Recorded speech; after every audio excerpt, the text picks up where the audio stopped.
கோயம்புத்தூர் மத்திய சிறையில் இருக்கும் கைதி தன்னுடைய உயிருக்கு ஆபத்து என உறவினர்களிடம் வீடியோ காலில் பேசிய காட்சிகள் வெளியாகி சர்ச்சையை ஏற்படுத்தி இருக்கக்கூடிய நிலையில் அது குறித்து விசாரித்து வருவதாக சிறைத்துறை தரப்பில் தெரிவிக்கப்பட்டிருக்கிறது. தூத்துக்குடியைச் சேர்ந்த விக்ரம் என்பவர் கோவை மத்திய சிறையில் ஆயுள் தண்டனை கைதியாக அடைக்கப்பட்டுள்ளார். இந்நிலையில் சிறையில் தன்னுடைய உயிருக்கு ஆபத்து இருப்பதாக அவர் கூறிய வீடியோ வெளியாகியுள்ளது. சிறையில் தன்னுடன் இருந்த நபரை கொலை செய்து விட்டனர் என்றும் தனக்கு சிறையில் ஏதாவது நடந்தால் அதற்கு சிறையில் இருக்கும் கிருபாகரன், மோகன், சதீஷ், பாலு ஆகிய 4 பேர் தான் காரணம் என்றும் விக்ரம் தெரிவித்திருக்கிறார்.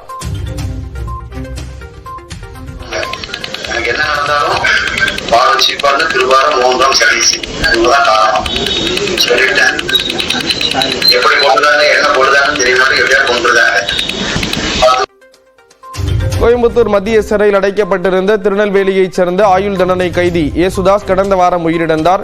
இது குறித்து விசாரணை நடைபெற்று வரக்கூடிய நிலையில் சிறை கைதியின் வீடியோ வெளியாகியிருப்பது சர்ச்சையை ஏற்படுத்தி இருக்கிறது.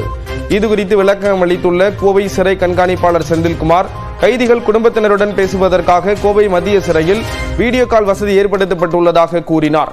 கைதி விக்ரம் அதை தவறாக பயன்படுத்தி இருப்பதாகவும் விக்ரம் பேசியதை அவரது குடும்பத்தினர் பதிவு செய்து சமூக வலைதளங்களில் பரப்புவதாக குறிப்பிட்டிருக்கிறார். கைதி விக்ரம் கூறும் குற்றச்சாட்டுகளில் உண்மை இல்லை என்றும் வீடியோ குறித்து விசாரித்து வருவதாக சிறை கண்காணிப்பாளர் செந்தில்குமார் கூறியிருக்கிறார். அடுத்ததாக எக்ஸ்பிரஸ் 18 செய்திகளை பார்க்கலாம். தேனி பழைய பேருந்து நிலையத்தில் உள்ள உணவகங்கள் மற்றும் கடைகளில் திடீரென ஆய்வு நடத்திய ஆட்சியர் காலாவதியான உணவுப் பொருட்கள், புகையிலை மற்றும் நெகிழி பைகளை பறிமுதல் செய்ய உத்தரவிட்டு அபராதம் விதித்தார்.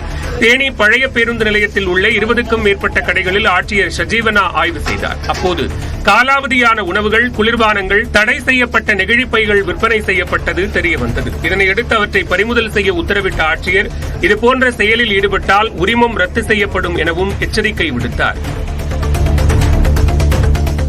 நீலகிரி மாவட்டம் பந்தலூர் அருகே வனப்பகுதியில் விறகு சேகரிக்க சென்ற 2 முதியவர்கள் யானை தாக்கி பலத்த காயமடைந்தனர். தங்கமலை பகுதியைச் சேர்ந்த 60 வயதான காந்திமதியும் 65 வயதான கணேசனும் விறகு சேகரிப்பதற்காக காட்டுப்பகுதிக்கு சென்றனர். அப்போது அங்கிருந்த யானை இவர்களை துரத்தி சென்று தாக்கியது. இதில் இருவருக்கும் பலத்த காயம் ஏற்பட்ட நிலையில் பந்தலூர் அரசு மருத்துவமனையில் முதலுதவி சிகிச்சை அளிக்கப்பட்டது. அதன் பின்னர் மேல் சிகிச்சைக்காக உதகை அரசு மருத்துவமனைக்கு அனுப்பி வைக்கப்பட்டனர். இந்நிலையில் யானைகள் நடமாட்டம் அதிகமாக உள்ளதால் அதிகாலை நேரத்தில் யாரும் வனப்பகுதிக்குள் செல்ல வேண்டாம் என வனத்துறையினர் எச்சரிக்கை விடுத்துள்ளனர். தஞ்சாவூர் மாவட்டம் புன்னைநல்லூர் மாரியம்மன் கோயில் குடமுடுக்கு விழாவை முன்னிட்டு 18 கிராமங்களைச் சேர்ந்த 2000த்திற்கும் மேற்பட்ட பெண்கள் முளைப்பாரி எடுத்து ஊர்வலமாக சென்றனர். புன்னைநல்லூரில் உள்ள பிரசித்தி பெற்ற மாரியம்மன் ஆலயத்தில் 20 ஆண்டுகளுக்கு பிறகு வரும் 10ஆம் தேதி குடமுடுக்கு விழா நடைபெற உள்ளது. இதனை ஒட்டி தஞ்சையை சுற்றியுள்ள 18 கிராமங்களைச் சேர்ந்த 2000த்திற்கும் மேற்பட்ட பெண்கள் முளைப்பாரி எடுத்து ஊர்வலமாக கோயிலை வந்தடைந்தனர். இந்த ஊர்வலத்தின் கடுகு பார்வை காட்சிகள் தற்போது வெளியாகியுள்ளன.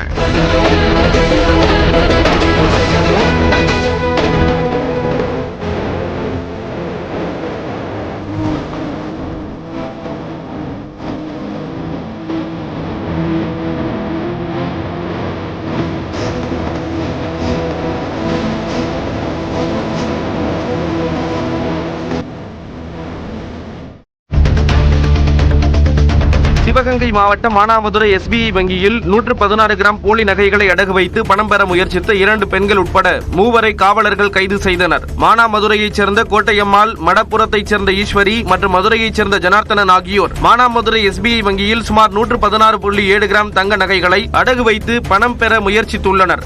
நகைகளை கண்டு சந்தேகம் அடைந்த மேலாளர் நகை மதிப்பீட்டாளரிடம் கொடுத்து சோதனை செய்ததில் அது போலி என தெரிய வந்தது. இதையடுத்து மேலாளர் ஜான்சிராணி மானாமதுரை காவல் நிலையத்தில் அளித்த புகாரின் பேரில் 3 கைது செய்து காவலர்கள் விசாரணை மேற்கொண்டு வருகின்றனர். வேலூர் மாவட்டம் பேரணாம்பட்டு அருகே நள்ளிரவில் குடியிருப்பு பகுதிக்குள் புகுந்த 15 அடி நீள மலைப்பாம்பு பாதுகாப்பாக பிடிக்கப்பட்டது. விகோட்டா சாலை சிவராஜ் நகர் பகுதியில் பாம்பு ஒன்று சாலையின் குறுக்கே ஊர்ந்து சென்றது. இதனை பார்த்த மக்கள் தீயணைப்பு வீரர்களுக்கு தகவல் அளித்தனர். அவர்கள் வந்து 1 மணி நேரத்திற்கும் மேலாக போராடி பாம்பை பிடித்தனர். அதன்பின் அந்த பாம்பு வனத்துறையினரிடம் ஒப்படைக்கப்பட்டது. கன்னியாகுமரி மாவட்டம் மார்த்தாண்டம் அருகே கேரளாவுக்கு ரேஷன் அரிசி கடத்த முயன்ற 2 பேர் கைது செய்யப்பட்டனர். மார்த்தாண்டம் பேருந்து நிலையம் அருகே காவல்துறையினர் வாகன தணிக்கையில் ஈடுபட்ட போது கார் ஒன்று நிற்காமல் அதிவேகமாக சென்றதை அடுத்து 2 கிலோமீட்டர் தூரம் துரத்திச் சென்று அந்த காரை காவலர்கள் மடக்கி பிடித்தனர். அப்போது அந்த காரில் கேரளாவுக்கு கடத்தவிருந்த 2 டன் அளவிலான ரேஷன் அரிசி பதுக்கி வைத்திருப்பது தெரியவந்தது. அதனை காருடன் பறிமுதல் செய்த காவலர்கள் கடத்தலில் ஈடுபட்ட ஸ்டாலின், சிமியோன் ஆகியோரை கைது செய்தனர். கோவையில் மனைவி மற்றும் அவருடன் இருந்த நபரை அரிவாளால் வெட்டிய கணவர் கைது செய்யப்பட்டார். தஞ்சாவூரை சேர்ந்த பிரபாகரனின் மனைவி வாணிப்பிரியா கருத்து வேறுபாடு காரணமாக பிரிந்து குழந்தைகளுடன் சின்னியம்பாளையத்தில் வசித்து வந்தார். அங்கு வாணிப்பிரியாவுக்கும் மகேந்திரன் என்பவருக்கும் பழக்கம் ஏற்பட்டுள்ளது. இதையறிந்த பிரபாகரன் கடந்த 5ஆம் தேதி வாணிப்பிரியாவின் வீட்டிற்கு வந்து மகேந்திரனை வெட்டி கொலை செய்ததுடன் தடுக்க முயன்ற வாணிப்பிரியாவையும் வெட்டிவிட்டு தப்பியோடினார்.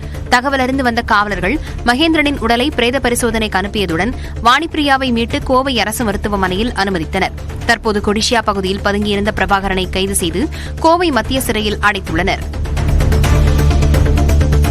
சென்னை பள்ளிக்கரணையில் கல்லூரி மாணவர்களுக்கு கஞ்சா மற்றும் போதை மாத்திரைகளை விற்பனை செய்த 3 இளைஞர்களை காவலர்கள் கைது செய்தனர். பள்ளிக்கரணை மயிலை பாலாஜி நகரில் சந்தேகத்திற்கிடமாக சுற்றித் திரிந்த இளைஞர்களை பிடித்து விசாரித்த தனிப்படை காவலர்கள் அவர்கள் வைத்திருந்த பையில் சோதனை செய்தபோது அதில் கஞ்சா மற்றும் போதை மாத்திரைகள் இருந்தது தெரியவந்தது. அவர்களிடம் நடத்திய விசாரணையில் அவர்கள் கல்லூரி மாணவர்களுக்கு கஞ்சா விற்பனை செய்தது தெரியவந்தது. லோகேஷ், பூபதி, விநாயகம் ஆகிய 3 கைது செய்த காவலர்கள் அவர்களிடமிருந்து 2 கிலோ கஞ்சா, 1100 போதை மாத்திரைகளை பறிமுதல் செய்தனர். கிராம நிர்வாக அலுவலரை தான் மிரட்டியதாக பொய் தகவல் பரப்பப்படுகிறது என்று கள்ளக்குறிச்சி மாவட்டம் சங்கராபுரம் சட்டமன்ற உறுப்பினர் உதயசூரியன் மறுப்பு தெரிவித்துள்ளார். வடக்குநந்தல் கிழக்கு கிராம நிர்வாக அலுவலர் தமிழரசிக்கும் கிராம நிர்வாக உதவியாளர் சங்கீதாவிற்கும் கடந்த டிசம்பர் மாதம் கருத்து வேறுபாடு ஏற்பட்டது. அப்போது தமிழரசியை அலுவலகத்தின் உள்ளே வைத்து பூட்டிவிட்டு சென்ற விவகாரத்தில் சங்கீதா சஸ்பெண்ட் செய்யப்பட்டார். இந்நிலையில் தன் மீது சாணி வீசியதாக தமிழரசி அளித்த புகாரின் பேரில் சங்கீதா கைது செய்யப்பட்டார்.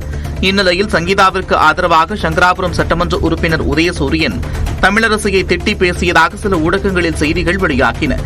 ஆனால் தான் புயல் பாதிப்பு தொடர்பாக டிசம்பர் 1ஆம் தேதி பேசிய போன் ஆடியோவை திரித்து வெளியிடுவதாக உதயசூரியன் விளக்கமளித்துள்ளார். 16ஆம் தேதி அந்த கிராம உதவியாளருக்கும் இவங்களுக்கும் ஏதோ பிரச்சனை ஆகி பூட்டு போட்டுக்கிட்டாங்களாம், சண்டை போட்டுக்கிட்டாங்கிறது 16ஆம் தேதினு சொல்றாங்க. எனக்கு தெரியாது. அதுக்கு பிறகு இப்ப 4ஆம் தேதி 2 பேரும் சண்டை போட்டுக்கிட்டாங்க, சாணியால் அடிச்சுக்கிட்டாங்க அப்படிங்கிற ஒரு செய்தி வந்திருக்கு. ஆனா இது பிப்ரவரி 4ஆம் தேதி.